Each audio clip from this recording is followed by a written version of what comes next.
Hai guys, bertemu lagi dengan saya Natasha Indah Rahmadani. Di konten kali ini kita akan membahas mengenai sosiologi hukum dengan tema penegakan hukum dalam pendekatan hukum progresif.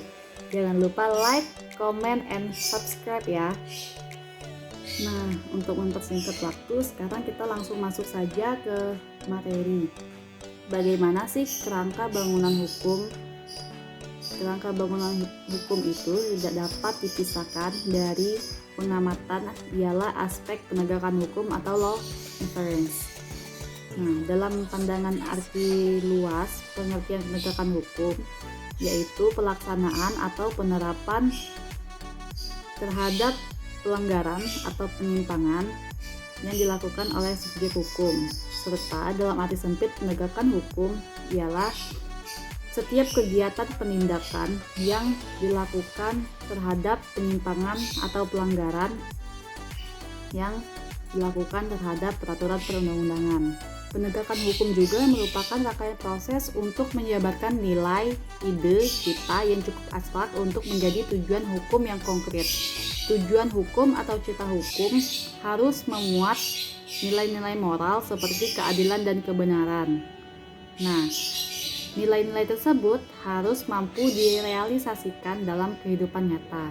Jika kita berbicara mengenai penegakan hukum, maka hakikatnya kita berbicara mengenai penegakan ide-ide serta konsep-konsep yang notabene abstrak itu. Maka penegakan hukum merupakan suatu usaha untuk mewujudkan ide-ide inilah yang merupakan hakikat dari penegakan hukum.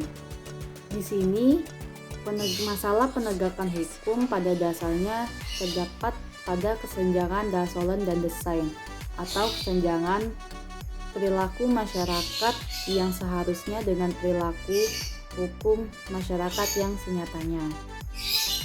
Menurut Sujono Sukanto, faktor yang mempengaruhi efektivitas penegakan hukum yaitu faktor hukumnya sendiri, faktor penegakan hukum, faktor sarana dan prasarana yang memfasilitasi yang mendukung penegakan hukum, faktor masyarakat, dan faktor budaya.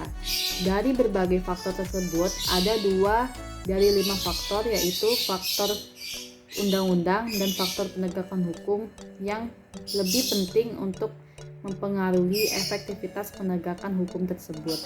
Penegakan hukum pada hakikatnya dapat dimulai dalam beberapa tahap. Tahap yang pertama adalah tahap formulasi.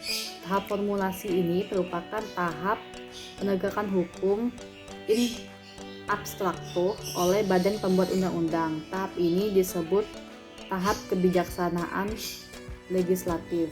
Tahap kedua, tahap aplikasi, merupakan tahap penerapan hukum pidana oleh aparat-aparat penegak hukum dimulai dari kepolisian hingga ke pengadilan. Tahap ini disebut tahap legislatif. Yang ketiga, tahap eksekusi. Nah, di tahap terakhir ini merupakan tahapan pelaksanaan hukum pidana secara konkret yang dilakukan oleh aparat-aparat penegak hukum pidana.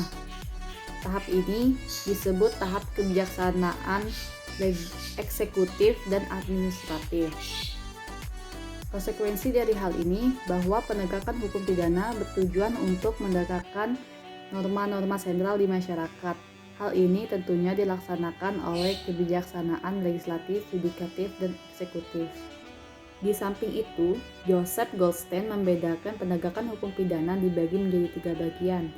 Yang pertama, total enforcement, yaitu ruang lingkup penegakan hukum pidana yang sebagaimana dirumuskan oleh hukum pidana substantif.